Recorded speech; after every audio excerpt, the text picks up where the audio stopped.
Middleton and Fort Bend County District Attorney. We're asking for the public's assistance in locating Mr. Thomas Maldonado. He's a suspect in what is being believed to be a domestic violence murder.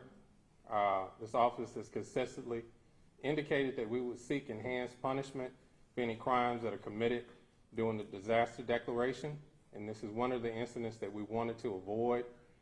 Encouraging people to take a break, seek counseling, seek out help to try to avoid these situations. And right now we have a fugitive and we need the public's help in trying to locate it. At this time I'm going to introduce Assistant Chief Jared Netherly, who will give you more details about the crime. Hello, my name is Jared Nethery. I'm Assistant Chief of the Rosenberg Police Department. I'm going to go ahead and provide some information as far as the press release information, and then afterwards, if we have any questions, I'm going to refer those to our detective over that investigation, Detective Rogers. Last night, approximately 10 p.m., we had officers that were dispatched to a disturbance in progress in the 800 block of San Jacinto Street in Rosenberg. When the officers arrived, they found the victim with injuries sustained that determined that she needed to be transported to a local hospital. That victim later succumbed to her injuries and passed late last night. Right now, our detectives are seeking a gentleman by the name of Thomas Maldonado. Thomas is about 50 years of age. We have a photo that we're going to provide. At the time of the incident, he was seen leaving the scene in a red Chevy 3/4 ton pickup. That vehicle has since been located, and it was located in the town of Columbus, right off of I-10. Right now, we're reaching out to the public in order to see if we can obtain any additional information as to the whereabouts of this subject, where he may be headed, where he is currently.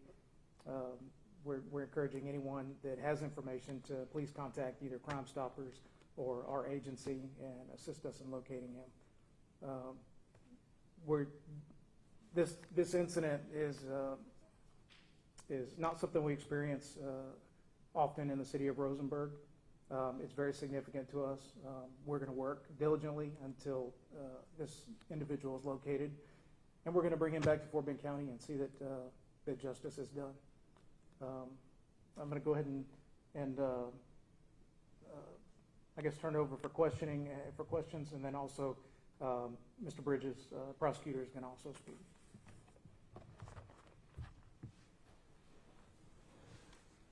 Thank you, Chief.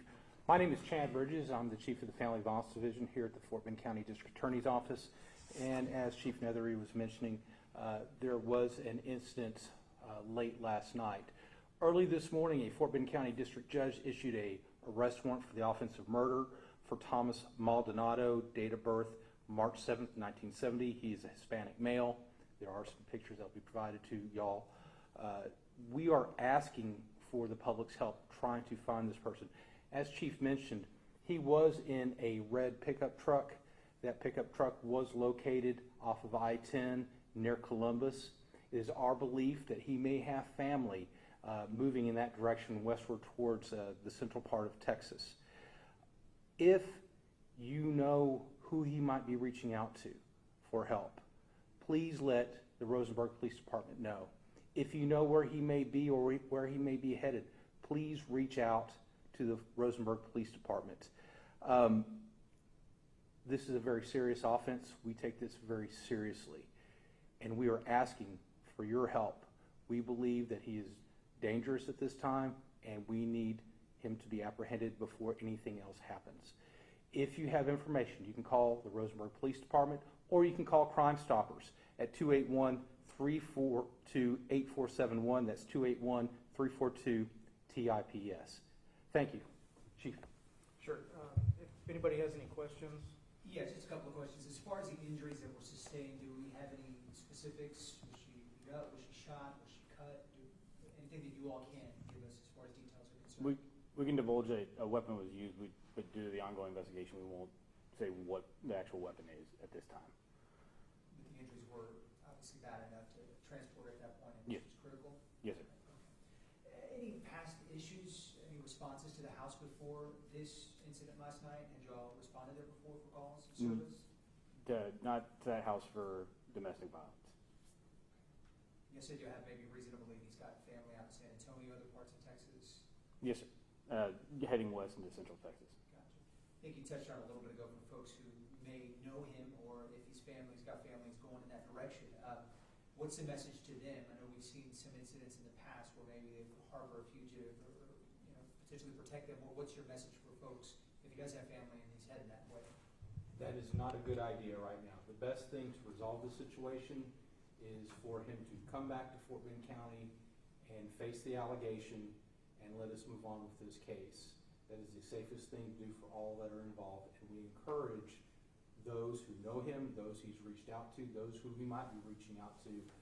The safest thing to do for everyone in this situation is to let the Rosenberg police officers know so that they can come peaceably, bring him back on the warrant that the judge has signed, and let us start the process, the orderly process of criminal justice for what has happened. Now, we've seen in the past, and in some cases down south, where family members have tried to hide those individuals and they have since faced charges. Is that something that would happen here as well, potentially? We would have to measure out what happened and gauge it individually. We're not really looking to frighten people to do this for compliance. What we're looking to do is tell people this is the most just and safe thing to do for both Mr. Maldonado and for law enforcement. And it is particularly important right now because law enforcement resources are already drained doing other things dealing with the current situation. They need to be out on the streets doing the job during the situation. And a peaceful surrender at this point in time by Mr. Maldonado or a tip from someone who knows that leads to his peaceable arrest is the best thing for everyone. Does he have a history of violence at all that we know of prior to this? Several years ago, there was a case that was my apology. There was no conviction on the case for one prior violent case against him. Gotcha. I know you're going to answer. Yeah, I have a message for Mr. Thomas Maldonado. Turn yourself in. That's the best thing you can do to help yourself right now. Family and friends, if you know where his whereabouts are, let us know. I can assure you that no stone will be left unturned in locating Thomas Maldonado. So we're asking for you to turn yourself in and bring this to a close. We're in the middle of a crisis, and I have committed this office to pursuing enhanced punishments during this time. So this will be no exception. Turn yourself in, Mr. Maldonado. Do we believe he's armed at all at this moment with a weapon? So the crime last night was going to be a crime of violence, so we were considering him armed and dangerous. Anything else you all would like to add at all? You said he dumped his truck. Do we believe he was picked up by somebody else or may have jumped in another vehicle? Or?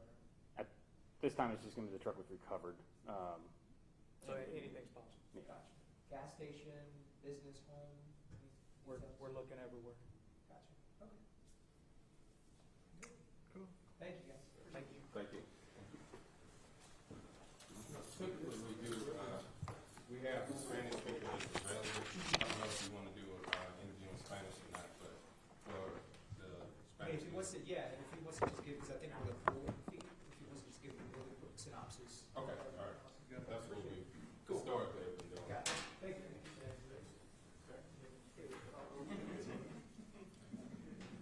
Yeah, tell you what we'll do.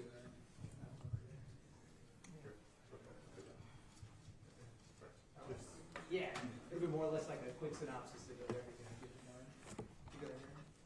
I'm good. All right, you can get your name and how to spell it. That's what we're going to take. It's Xavier Alfaro, Xavier Alfaro, Alfaro. All right, you can just look at me more or less like a little conversation. You can kind of give us a breakdown and a brief of what we have going on right now in the same place. Okay, so in Spanish? Okay, so me llamo Javier Alfaro, soy un fiscal aquí en Fort Bend County. Este día estamos preguntando